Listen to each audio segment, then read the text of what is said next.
Bang, Neeves Knives. I'm Jared. My lovely wife Kara is getting ready for the live that we are doing tonight. So if you guys want to come hang out with us tonight, 7:30 p.m. Central Time, every Wednesday and Saturday we're doing lives from now on. So she's off tonight, so she's going to be able to make it. So if you guys want to come hang out with us tonight, 7:30 p.m. Central Time, tonight, Wednesdays and Saturdays. Okay, so today we are checking out the Rassenti Snafu 2.0, and let's get to it. So, all right, so 25 to knife, which is one of the best channel names or handles, whatever you want to call it, that I can think of. I think that's an awesome name. Sent me this, which is absolutely amazing, and thank you, 25 to knife. We really appreciate you sending this to us. Thank you very much. You are so awesome. This knife is incredible. I'm just going to get right into it. So it's 8 3/4 long. I want to pull out a couple of long, big knives that I have. This knife is 9 inches, so it's a little bit bigger, go figure, than the Rassenti, but not by much, just by like a 1/4 inch. Here's some more big knives. Here is the Spyderco Ceramic, which you can see is shorter. Now this knife is really big, or really long, but it doesn't feel as big as it does long. It's a long knife. Let me pull out a couple more. Here is the Hinder Jurassic. And here is the Quest Custom Gent. And you know what? Here is the Tucson TS16.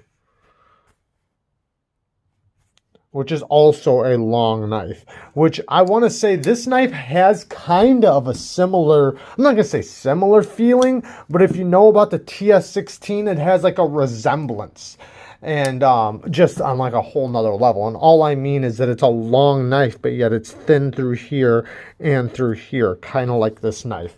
Obviously this one's on a whole nother level, but yeah, very cool. So you've seen the length on it. Now, I did sharpen it. I didn't bring it to a very high grit because I'm going to let 25 to knife look at the edge through the camera, or maybe possibly from some of my Instagram pictures, and he can decide if he wants me to bring it to a mirror polish or anything like that. This is absolutely a hair splitting edge. It almost won't even whittle hair because it just tears them right in half. I mean, and anybody who knows that whittles hair, that when the knife just cuts them right in half, I mean, that's even sharper than whittling. But yeah, it's still nice. It's got still a nice shine to it, but it's very sharp. Now, this knife has a nice thick blade stock, but it gets down to such a thin edge. I measured this thing, and it changes, but it's like 10 thousandths behind the edge. So it has like a thicker portion, then it gets a little thinner right here, then it gets a little thicker through the belly, and then it drops back down through the tip, which leads to, you know, for me, hand sharpening. I had, you know, not going to say manipulate it, but, you know, I had to, you know, pay attention a little bit more. And I put a lot of work into the edge, and it's a beautiful edge. And I think I did a really good job. I did a nice straight line all the way down it, and yeah, beautiful edge. So, but it's got this this is CTS XHP, just so you know. So CTS XHP does take a mirror polish very easily, so I could easily put a mirror polished edge on there, but I was kind of wondering, since it has a mirrored or blade, I don't know how that would look with also a mirrored edge. I feel like the grip pattern might look better, but I don't know. You know, that's my opinion. And 25 to knife might, you know, just say like, yeah, man, I want a mirror on that beast. And I'll say, okay. But you see my, you can see my ceiling right there, like right there. That's tape covering up a light up on the ceiling. So it diffuses that light bulb right there when it's on. So you can see this thing's a mirror blade, but then it's also got a stone wash on it, which is really cool. And it helps it to not, if it would stop being so dark, man, it's so mirrored, it won't even get unblurry on me. Come on. What is going on? My camera's going crazy. There we go. So it's got like a stone washed on it too, which helps when you're cutting. It makes it slide through materials real easily, but then it also doesn't get real messed up. Now I'm going to show you a picture. Now that picture is after I got done cutting with it. I'm going to show you just a little scene of me cutting with it. Guys, I'm giving you guys a little sneak peek into cutting up my recycling. I already took out one load. By the end of the week, man, I got so much recycling, so I got to cut it up into little pieces. Plus, it helps me test some of these knives, you know, for like just regular EDCs or cutting up cardboard stuff. I already started and cut up this, and I've already taken a whole load out. So what I try to do is I try to take all my recycling and put it into one small compartment. So by the end of the week, you know, it's all compacted down. So right now I'm checking out the Rassenti, and I'll tell you what, man, this thing, I haven't put a new edge on it yet, but man, this thing cuts. I mean, this thing is a slicer. Behind the edge thickness is so thin and the grind is so nice. I mean, this thing is crazy. But yeah, I'm really liking this thing. But I cut up a little too many pieces there. Normally I try to keep them all around the same size. I was kind of going a little stupid there. I got some boxes here I need to cut up, but I need to keep the addresses and everything out. So also I got another knife here I'm gonna like mess around with too a little bit, get a little testing on, because I've already been using this one so much, but I want to get it on film. Alright, this thing is so slicey. But yeah, we'll try to do the, you know, recycling here. I mean, you kind of have to anyways, but you should. It's good for the environment, and it's really good for the channel, you know, because I try to put in a lot of work for the channel, you know, because I love you guys, and you guys are, you know, so good to us. Everybody's so good to us. So, you know, I'm really trying to work hard on the channel and make sure I bring as much as I can to the table, I guess you could say. I'm trying to do more reviews and more stuff and make sure everything is truly authentic. I don't want to bullshit you guys in any way, and not like you guys would ever think that, but when I say I test the knife, you know, I actually mean it. And I want you guys to actually know that I actually tested the knife. Right now, it's actually going through tape and cardboard, so, I mean, and it's going through like a dream. It's going through really, really nice. I can't let you guys see that side because it's got not just my address, but somebody else's too.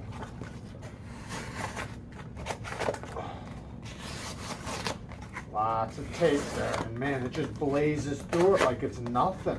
Love this thing.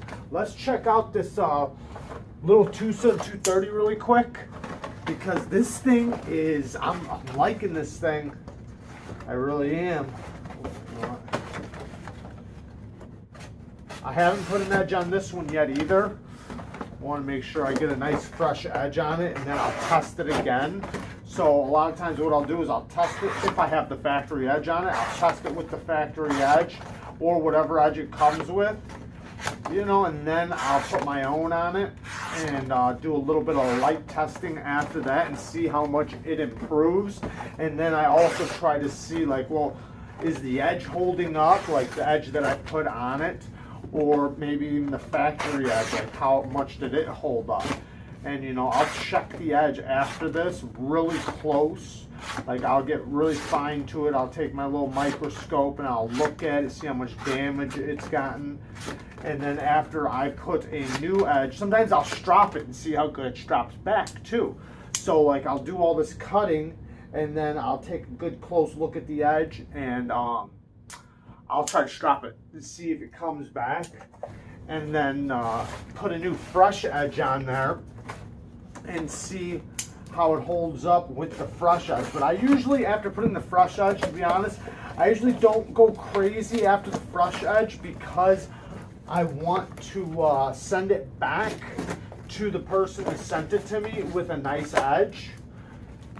So I try not to go too crazy. This thing is a laser. I know it looks weird, but I'm telling you, this little grip right here, it's so solid. It's such a solid knife. I mean, I really do like this thing. And I can't wait to do the review on it.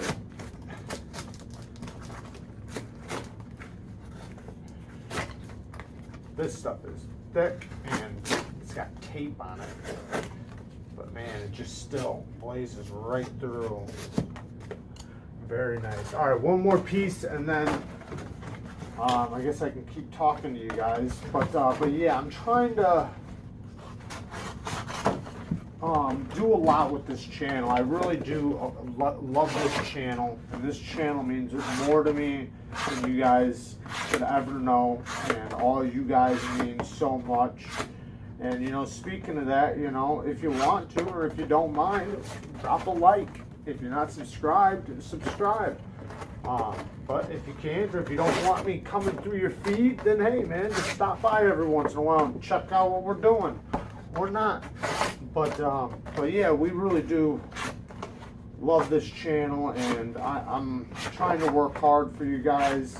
I appreciate everything you guys do for us, and I'm really trying to grow it as much as I can. You know, like I'm not gonna sit here and be a bullshitter and act like, you know, like that I don't care, or like that I'm not trying to grow the channel. Obviously we have a YouTube channel, we want to grow it, you know. So but yeah, there you guys go. I guess I'm not sure what part of the video I'm going to put this in, because I take all these clips, you know, and I break them in as we go along. So I don't know how far we are in the video, but let's get back to the video. Bang!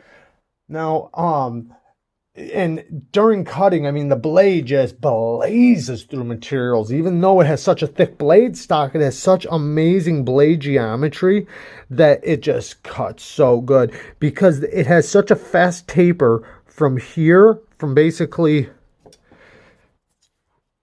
from like right here, from the drop point all the way to here. It's a massive drop, and then from here down, it's like just one thickness, very, very hollow. You can kind of see it right here. The taper is so slow through here that it just, yeah, it just cuts right into stuff. And now that it has this wicked sharp edge, it ain't going to be playing. Also, it has this jimping on the back of it, and you have this finger choil. The finger choil is basically just for the front nub. You can't really go too much farther than that. It's not the biggest finger choil, but it does lock you in right here. Now the jimping is more for when you're back here, and then when you're up here you can use it like this, but I found I was using it a little bit more like this. And then when I did push cuts, I basically just went over this area right there. The fuller, you can see the fuller. I consider this more of a buoy blade, like a clip point buoy, more than a drop point, because you see you even have the tip is lined up perfectly with the pivot, and then it's got this reinforced area right here to the tip, because it does have a very fine tip. And sometimes I would say that this is a little bit too much belly for me, but since it's so thin, the tip is actually very useful, because a lot of times when your belly's that big, it prevents you from having an acute tip, or it prevents you from being able to use your tip, because by the time you lifted your arm up to get to the tip and penetrate, it's your belly's in the way basically, and it stops you from being able to penetrate. This one, since it's so acute, it still penetrates really good, so the tip actually works very well on this. And it's got this reinforced steel back here with this swedge that makes it a little bit stronger, so you don't have to worry about it chipping or breaking. Everything's knocked off really nice, you know, because of the polish. It makes it nice and smooth and everything. You can see the choil because of the finger choil makes it really easy to sharpen, really nice to sharpen. CTS XHP is a great steel. A lot of custom knife makers like to use it. You don't see it too often though, but I've sharpened it a bunch of times. The jimping does work. It is sharp jimping. I didn't even tell you guys this is a titanium integral. It's got this rock finish on it. I love this finish. One of my favorite finishes. I absolutely love that finish. Now this one does have the Damascus pivot. This is not the original pivot. This originally was like zirconium, so it would have been like a glossy black. The other side looks like a rock, and then this side would have been a glossy black one finish. And then you see the stop pins right here. Oh, they lock up right there, and then it's also the stop pin in the closed position. This is a titanium frame lock with no insert and with no over travel stop. It's just the titanium frame lock. Now, I don't know. This is a part that I don't know. I don't know if this lock face was carbonized or not, because I don't know how they would do it, since this is an integral and it's just one solid piece of titanium. Since they milled all of this out of one solid piece, I don't know how they would get to the lock face to carbonize it, unless if they bent it over and while everything was out, they just went through. I don't know. But if you do the right geometry on the tang of your blade right here, coupled with the right geometry of your lock face, it's supposed to be very secure, and you're not supposed to have any lock stick, which this thing absolutely doesn't. And I flipped this thing a lot. I checked it a lot. I even oiled it. And a lot of times with titanium frame locks that don't have a lock bar insert, when you oil them, they get lock stick. This thing never even had the slightest hint. I even, which I hope 25 to Knife isn't mad at me over, I even pushed on the lock bar a little bit right here. Not crazy, but just to see, like, is this thing going to move over? This thing is rock solid. And then no lock stick at all. And I was just pushing on it. I'm not going to keep doing that, but it's rock solid and no lock stick. Even after I push on a little bit, no lock stick at all. Very, very nice. The action, I can put my finger right here. It's got a really good placement for your finger. Bang! And it bangs out real hard. You can even do the push button. You just got to kind of do like one of these, and it works really good. The detent is amazing.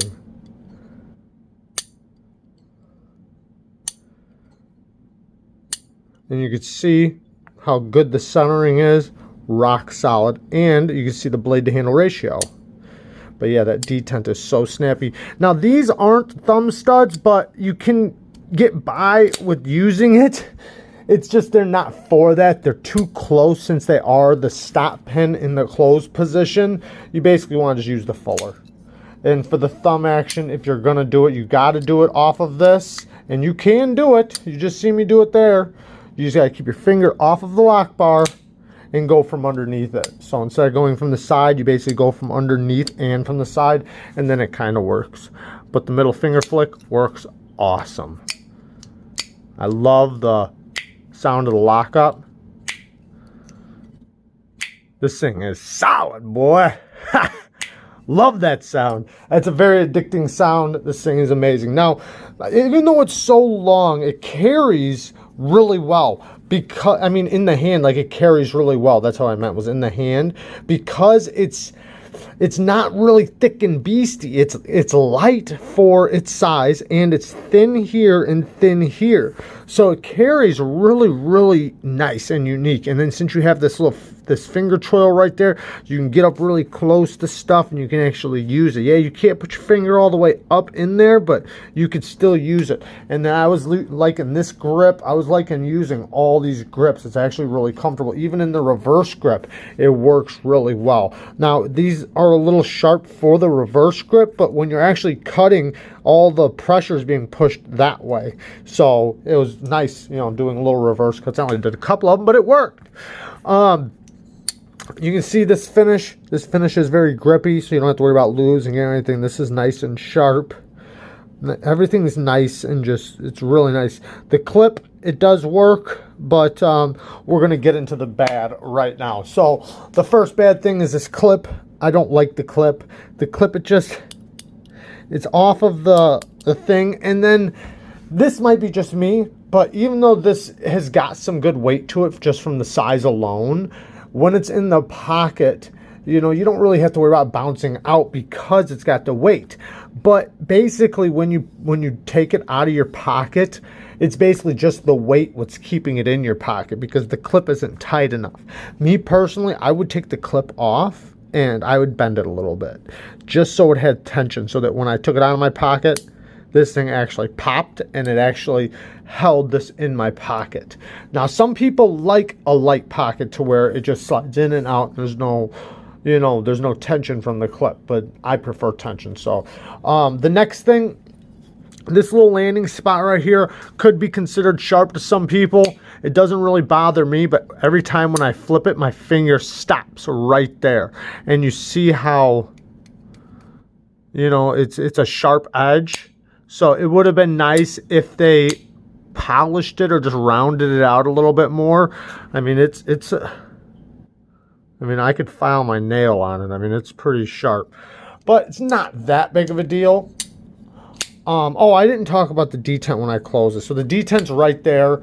The unlocking, it's really easy to unlock. There's plenty of room, and it's already past the detent.